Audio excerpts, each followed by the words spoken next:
내일도 광주와 전남은 쌀쌀한 가운데 건조한 날씨가 이어지겠습니다. 아침 기온은 광주 0도, 화순 영하 3도, 순천 영하 1도 등 영하 3도에서 영상 2도로 영하권의 추위를 보이겠습니다.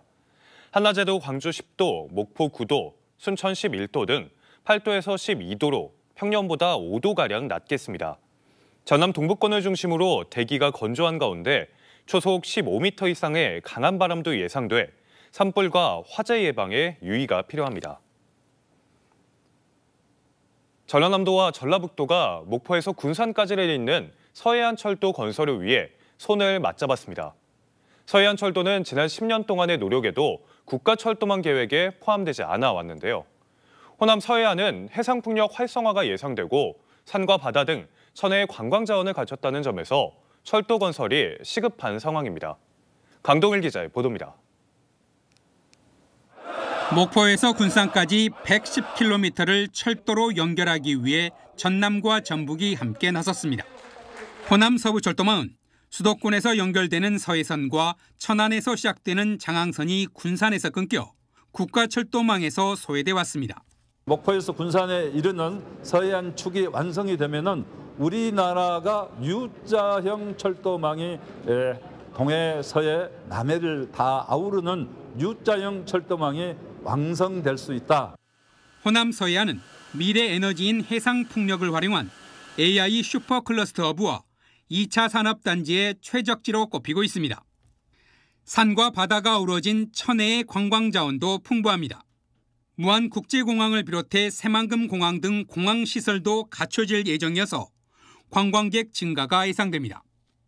이런 상황인데도 정부는 최근 경기와 충청, 동해안을 연결하는 교외선과 서해선, 동해선 등만 개통했을 뿐 서해안 철도 신설안은 10년 넘게 국가사업에 반영시키지 않고 있습니다. 그동안 미비되었던 철도망이 완성된다면 훨씬 지방도시 간의 연결이 원활해지고 관광도 활성화되고 지역경제 활성화에 크게 기여할 것으로 예상합니다. 오랫동안 철도 변방에 머물러 온 호남 서해안 주민들은 올해 확정할 제5차 국가철도망 구축 계획에 서해안 철도 신설이 반영되기를 간절히 바라고 있습니다. KBC 강동일입니다. 광양의 한 주택에서 불이 나 70대 남성이 중상을 입었습니다. 오늘 오후 3시 6분쯤 광양시 옥룡면의 한 목조주택에서 불이 나 70대 남성이 온몸에 화상을 입고 병원으로 옮겨졌습니다. 불은 40여 분 만에 모두 꺼졌으며 소방당국은 정확한 화재 원인과 피해 규모를 조사하고 있습니다. 전라남도가 김영록 도지사를 본부장으로 격상해 산불 방지 특별대책본부 운영에 들어갔습니다. 김영록 지사는 오늘 첫 행보로 장성 북하면 명치마을과 담양 금성면 원율리 마을 등 산불 취약지를 찾아 산불 예방 활동을 점검했습니다. 김 지사는 영농 부산물을 마을 단위로 지정 장소에서 수거해 시군에서 직접 파쇄하라고 지시하고 국가유산을 보유한 대형 사찰은 도에서 직접 관리하도록 했습니다.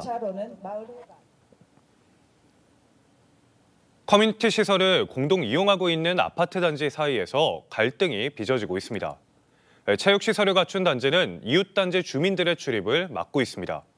이용요금을 2달째 납부하지 않았다는 이유에서인데요. 조성 당시에는 함께 이용하기로 했는데 이해관계가 달라지면서 파국이 우려되고 있습니다. 임경섭 기자의 보도입니다. 지난 2015년 유대회 선수촌으로 활용된 광주의 한 아파트 단지. 총 3,700세대로 재건축을 통해 3개 단지로 조성됐습니다. 입주 이후 1에서 3단지 주민들은 각 단지에 설치된 연회장과 독서실, 체육시설 등 커뮤니티 시설을 함께 이용해왔습니다. 그런데 최근 3단지에서 1, 2단지 주민들의 체육시설 이용을 금지시켜 불만을 사고 있습니다.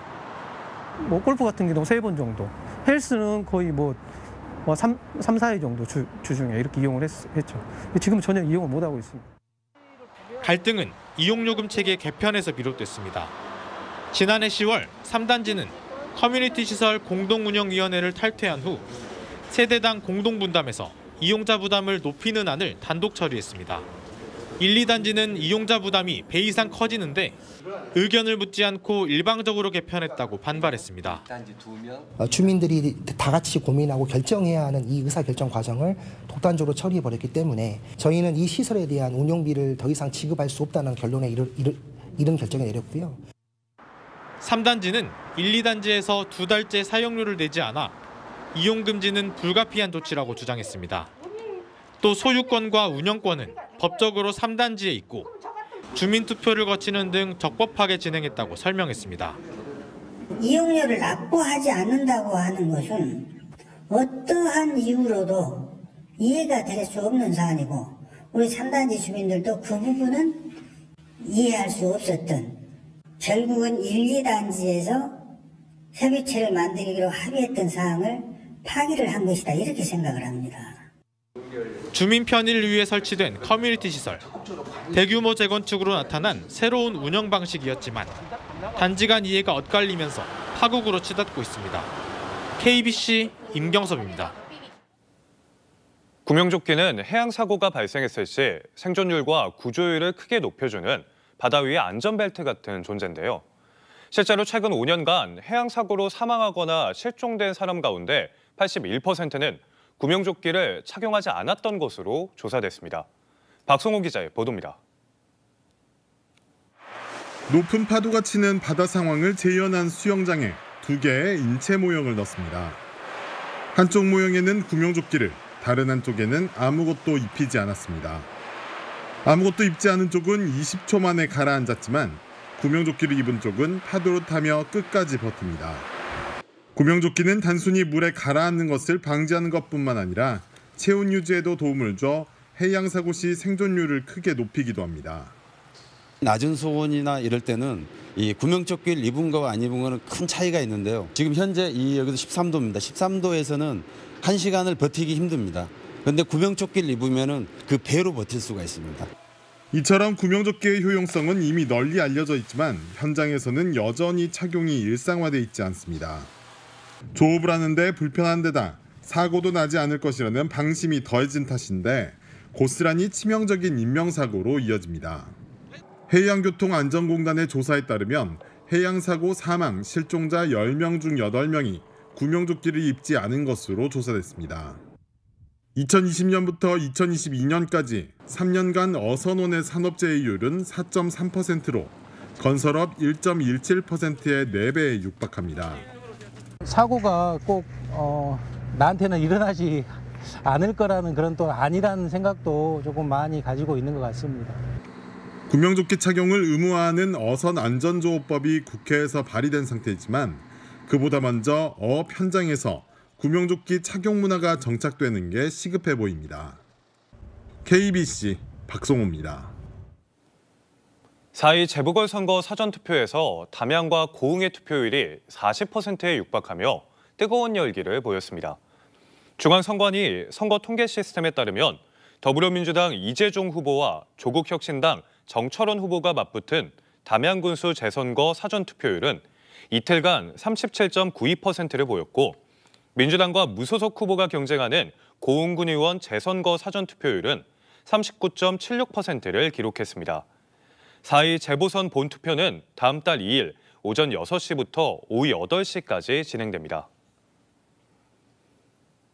광주 지역 180여 개 시민사회단체가 모여 만든 윤석열 정권 즉각 퇴진, 사회 대개혁 광주 비상행동이 오늘도 탄핵을 촉구하며 거리 집회를 열었습니다. 광주 동구 5.18 민주광장에서 시작해 광주 지방법원으로 행진해 다시 민주광장으로 돌아와 집회를 연 이들은 국민의 삶이 벼랑으로 내몰리는 상황에서도 헌법재판소가 내란 수계 파면을 미루고 있다고 지적했습니다. 광주 비상행동의 대통령 파면 촉구 집회는 오늘로 20번째를 기록했습니다. 전남대학교 허진 교수의 작품들이 서울에서 잇따라 선보이며 미술계의 관심을 불러오고 있습니다. 허진 작가는 오라 나의 영토로를 주제로 서울 마포구 게럴리 초이에서 오늘 개인전을 개막했으며 지난 5일에는 강남구 알파플러스 클럽에서 전시전을 시작해 다음 달 29일까지 전시를 이어갈 예정입니다. 허진 작가는 추사 김정희의 수제자 소치 허련의 고조선이자 근대 남화의 대가인 남농 허건의 장손으로 호남 남종화의 맥을 잇고 있습니다. 기아 타이거즈가 하나 이글스와의 경기에서 이틀 연속 역전패하며 4연패의 수렁에 빠졌습니다. 기아 타이거즈는 29일 대전 한화생명 볼파크에서 열린 2025 신한솔뱅크 KBO 리그 한화의 경기에서 4대5로 역전패했습니다. 4연패 늪에 빠진 기아는 2승 5패로 시즌 초반 저조한 성적을 이어가고 있습니다. 전남 농수산식품이 중국 청도 식품박람회에서 100만 달러의 수출 계약을 이뤄냈습니다. 전라남도는 완도 푸른정식품이 상하이 천일무역유한공사와 조미김, 미역 등 100만 달러 수출 계약을 했고 목포 가리미가 120만 달러의 수출 MOU를 체결하는 등 459만 달러 규모의 수출 상담 성과를 거뒀다고 밝혔습니다. 중국 청도 식품박람회는 1955년부터 개최된 중국 서부 내륙 최대 규모의 식품 박람회입니다.